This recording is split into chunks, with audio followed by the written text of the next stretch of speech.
What's up mga idol? Sa video na to ay gagawa tayo ng cellphone na galing po ito ng Mulabe, Zamboanga. Ayan, nabura na po yung nakasulat. At ayan, buksan na po natin. Pina-GND po ito ni Sir dahil napanood po ang ating mga video. Ang main problem po ng pinadala niya ay nag-iinit ang motherboard. At dati daw itong nag-charge pero mabagal. Hanggang tumagal, hindi na daw nag-charge. Nag-iinit na ang motherboard. Ito po yung mga common issue nito. Ang model po pala nito ay Huawei P20 Pro. Ayan, buksan natin. Nakalagay pa sa box para iwas ma-damage kapag nasa biyahe dahil sobrang layo po pala ang pinanggagalingan nito. At sa mga gustong magpaayos, lalo na kung malalayo, pwede po LBC, GNT, GRS, or any courier via deliver. At sinubukan ko po siya i-troubleshoot. Una, sinaksak ko sa charger at wala talagang indicator na red sa taas. Madalas kasi nito mga idol, kapag mga ganitong unit, dapat may indicator sa taas na red kapag sinasaksak. So wala po sa kaya, binuksan ko na siya. Ayan, gamit po tayo ng pantastas. At dahil nabuksan na ito mga idol, pinalitan po pala ito ni Sir ng battery at hindi na pagana dahil patay na pala ang motherboard. Ayan, magandang klase na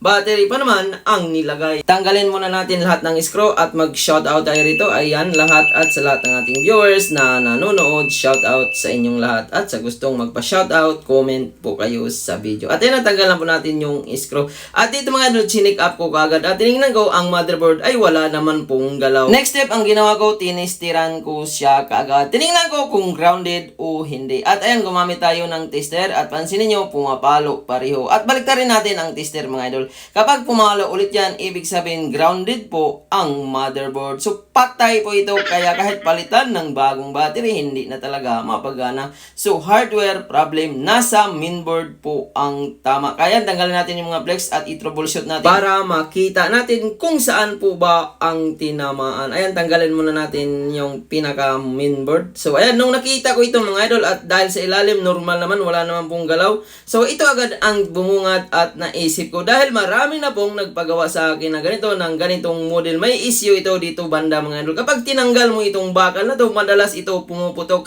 At nakita ko kaagad, ayan mga idol, mayroong sunog sa bakal. Kaya kapag i-charge mo siya, nag-iinit talaga dahil pumutok po itong kwadrado na piyesa na to. Kaya dati ang sabi ni Sir, mabagal mag-charge dahil nag-iinit na itong piyesa na to. Hanggang tumagal na tuluyan na grounded na ang motherboard. Kaya ang next step na gagawin natin dito, i-remove po natin yung pumutok na pyesa na yun. Ang dami ko na pong nagawang ganito mga idol, na kapag namatay at nag-iinit ang motherboard, ang ginawa ko lang dito ay nire-remove ko lang. Hindi ko na po siya pinapalitan para in case laging na-overcharge o laging nababagsak, hindi na po masira. Ayan, kitang-kita po yung pumutok mga idol. Ayan, nangitim na po siya. At mag-apply tayo ng flux at gumamit tayo ng 350 heat temperature. So remove lang ang kailangan mga idol, no need po palitan. At kailangan mo dito hot air po ang pagtanggal. Huwag nyo pong gamitan ng blower dahil hindi po ito kaya tanggalin ng blower. Ayan, antayin lang po natin na lumambot. So 350 heat temperature. Ang air naman ay nagdepende sa hot air. So ang air na ginamit ko dito, dahil automatic hot air ang gamit ko, air number 1 lang.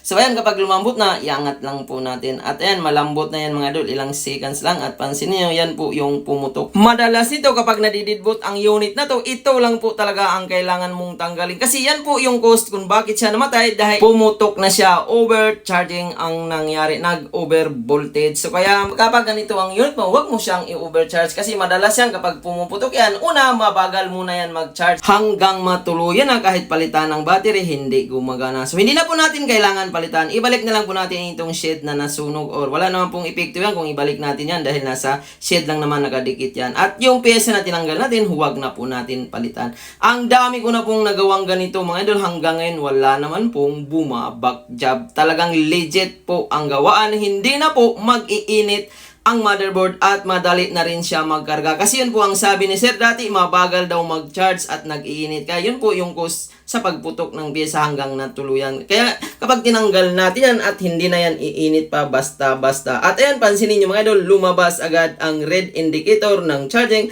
after natin natanggal itong kwadrado na pyesa na to. So at yan, ilang seconds lang lumabas agad ang charging indicator sa gitna. Ibig sabihin na solve na po natin ang problema. At tingnan din po natin yan mamaya kung magtuloy ba, magkarga ba siya papunta sa Mino. At next step natin, reassemble muna natin. At maraming salamat po sa nagtitiwala sa Julpon TV. At maraming salamat dahil umabot na po tayo ng 100k subscriber. Milestone po ito mga idol. Maraming salamat po sa inyong laging pag-support sa aking YouTube channel. At ayan, super drain pa yan mga idol. At ayan, ibalik natin itong takip. So gumamit na lang po ako dito ng double-sided tape para in case baklasin man ito ng may-ari or may papalitan siya tulad ng battery ay madali na po niya ito umangat. Dahil malayo po ito mga idol, galing pa po ito sa Mindanao. At ayan, salpak na natin, natanggal na po natin ang double tape. At dahil sobrang drain po ng battery, kinargahan ko muna siya. At ayan, after 30 minutes, ito na po ang nangyari. Meron na pong 38%. Ang bilis na lang po niya mag-charge mga idol. I-open natin. So, normal po ang paggawa natin. Kasi kung hindi po normal, hindi po yan magdadagdag ang pinaka-battery percentage. At tingnan natin kung magtuloy sa Mino para malaman natin kung buhay na ba ito ang ginawa natin. Ayan, sa kabutihang palad, normal na rin naman po ang touch. Papunta na tayo sa Mino. At dahil meron itong password mga idol, hindi ko na po siya hiningi dahil personal po yan. At dahil no power naman po ang ginawa natin, nabuhay na po natin. Hindi na po natin pakialaman ang ibang parts sa loob. At yan, subukan natin i-charge. Normal din po ang pinaka-charging. Ito lang po talaga ang naging problema niya nung pumutok. Maraming salamat. Sana nakakuha kayo ng idea. Huwag kalimutan mag-subscribe.